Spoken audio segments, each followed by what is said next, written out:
Everybody, Creative Katie Karen Burchill here. Welcome to my channel. Today I have an art journal tutorial. This one's part of the Break the Blank page. What comes next? Here I'm going to show you what comes after that first layer when you break the page and showing you how one decision will lead to another. So I started this page with ripped pieces of collage papers.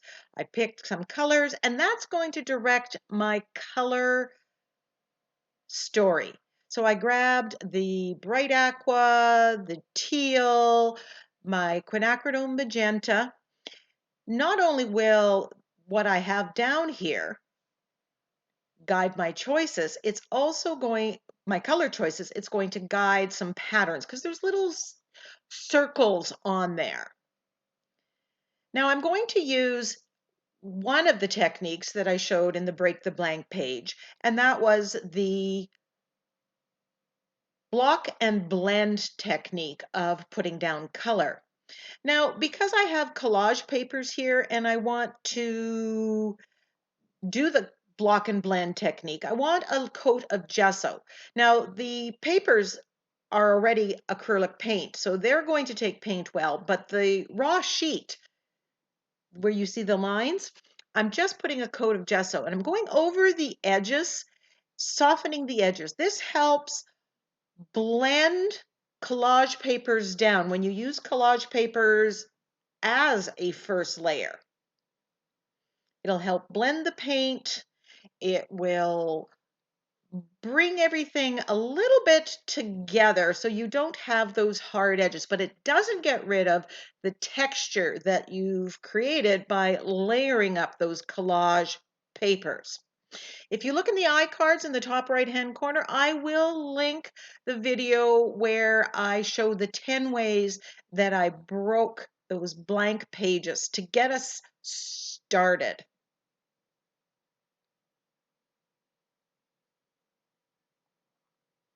So I'm just applying regular white gesso here to recap. And you can see it's kind of softened it. We've knocked back some of the colors. And wherever I've put that extra coat of gesso, the paint is going to adhere in a slightly different way. Now I have some black acrylic paint, and what I'm going to do here is do some stamping with it. And that's another one of the ways that we can start a page. And I think if you've watched enough of these, you're catching on to the fact that no matter how you started the page, those same 10 techniques, layers can be done at any point in time, giving a slightly different effect. This is one of my favorite stamps, this dot stamp. It's actually half the stamp and it was on a wooden block. I took it off the wooden block by putting it about 5-10 seconds in the microwave. And I cut it into two, so now I have two. I love the contrast this is going to show. And remember, my goal here is I'm going to add some color using the color and block technique. But I wanted a little bit of patterning, and I took the dots.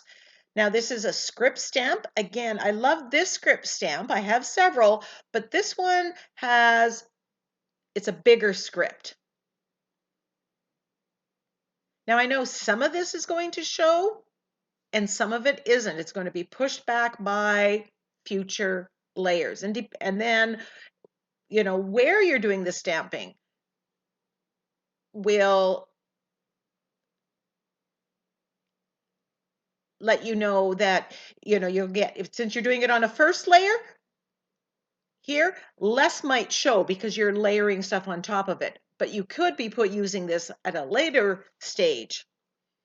Loving the contrast on here, the magenta with the teal and the black and white is just, for me, that's a great color combination. So I'm using cobalt turquoise here because I've lost a little bit of the turquoise on here. There wasn't very much, but I really wanted to bring that out. So using that color block and blend technique, I am just applying it to different areas and building up the color for this background. If you're using a paint that's very translucent, you're going to see more of the stamping and whatever's behind it. If you're using a more opaque paint, you're going to block a lot more of that back.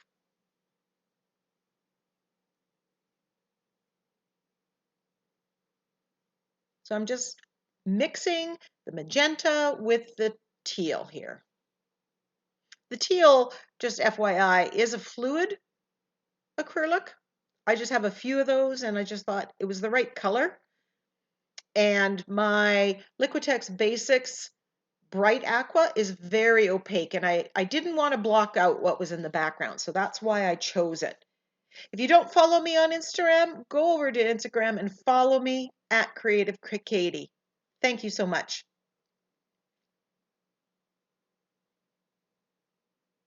So the dots I got from that first collage layer, the color scheme I got from the first collage layer, and now I'm just filling this in. Now at this point, I don't know where I'm going to go. I don't know what the focal point is. I don't know what my quote is. And that's okay. We don't need to know every step. Enjoy the process. And if you get to a place where you don't know what's next, set it aside till you do. Now, based on the color scheme here, I might go through my napkins, the focal images there. I might go through some of my collage pieces or magazine pieces and see if I have something that goes with the patterns that I have on here or the colors.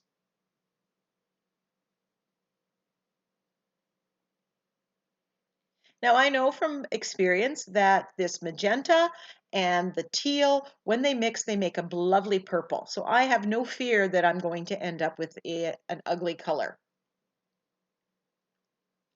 Now I wanted to add more stamping in the colors that we had, but I'm not going to introduce any more pattern. I'm loving the circles. So I'm stamping with the magenta, and here I'm targeting the teal areas.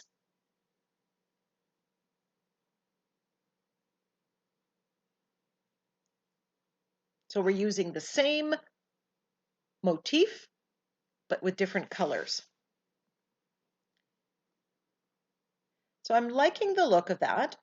And then I decide I'm going to do the same with the bright aqua on the magenta areas. So we have the black circles, we have the teal and the magenta, as well as the dots that were in those original collage papers that really led me to start with circles or dots.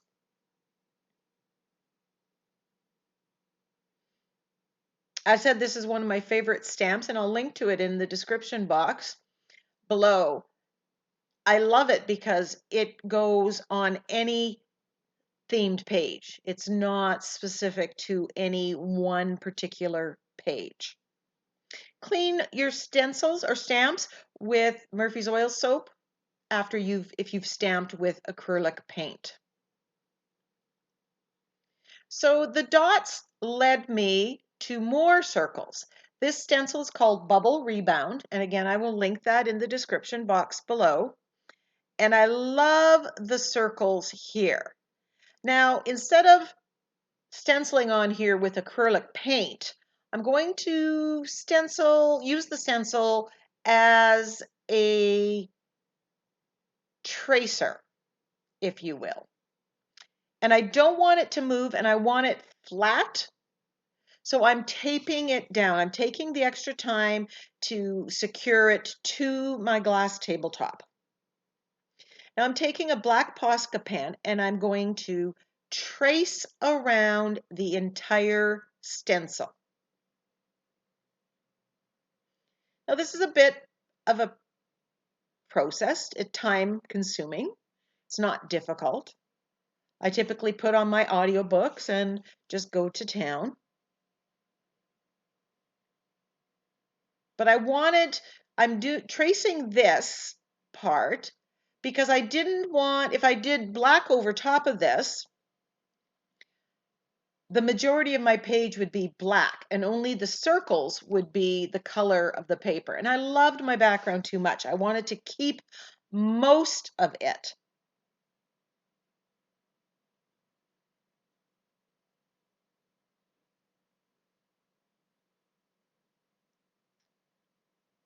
And my black Posca pen is giving me a nice line that I have no trouble seeing afterwards.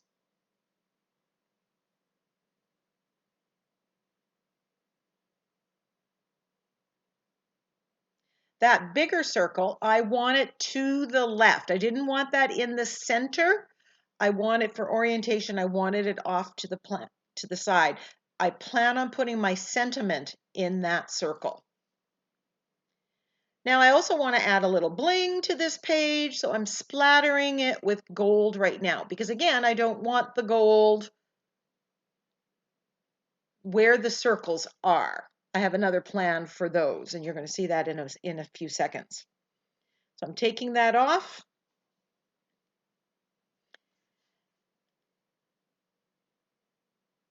And I'm painting with my thinned black acrylic paint, the same paint that I use to splatter with, that I have thinned, and I have it in a little plastic container. And I'm using a small angle brush. I love my angle brushes for filling in. They just make it so easy. I do speed this up quite a bit, and I do not show all of this, but you can see that contrast that builds. I thought about putting this in white or gold, but I really wanted the contrast with the black.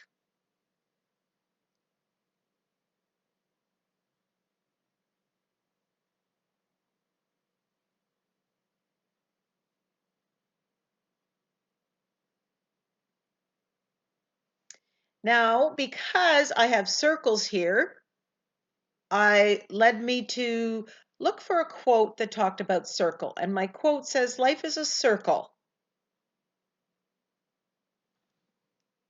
I can't remember it.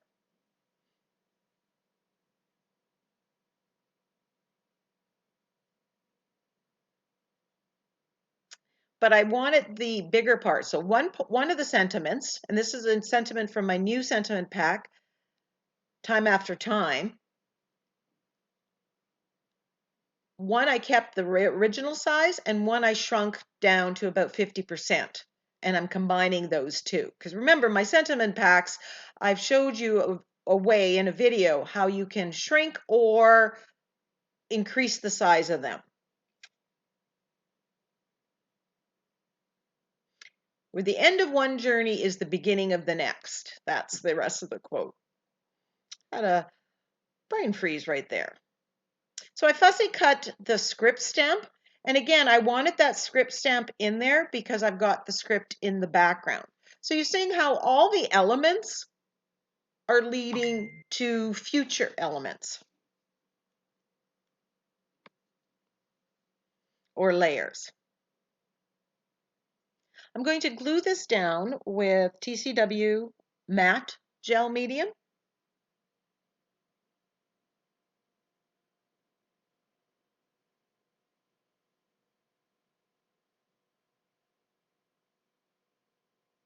Now, if you don't like this color scheme, you can do a page just like this with your own favorite color scheme. And the variations are endless.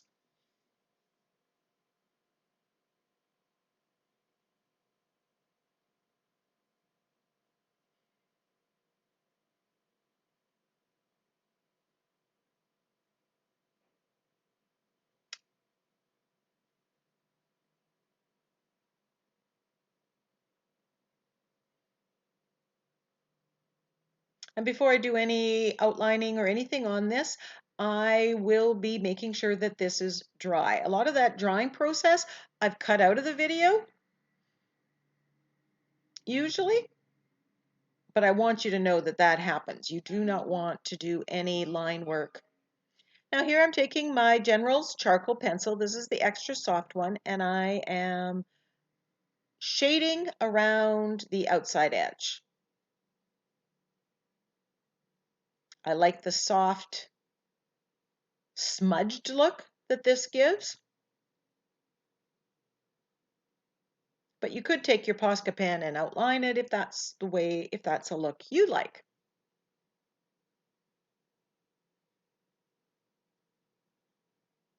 I've arranged all the Break the Blank Page videos, the original one where I showed the 10 ways, as well as all the videos showing all the pages, finishing all those pages. They'll all be in a playlist. So if you look for a Break the Blank Page playlist, they will all be there, easy for you to find. Shading around here, and pretty much now I'm done. Thanks so much for joining me. Here's some close-ups. Give me a comment, give me a thumbs up, follow me on Instagram. Now go get creative.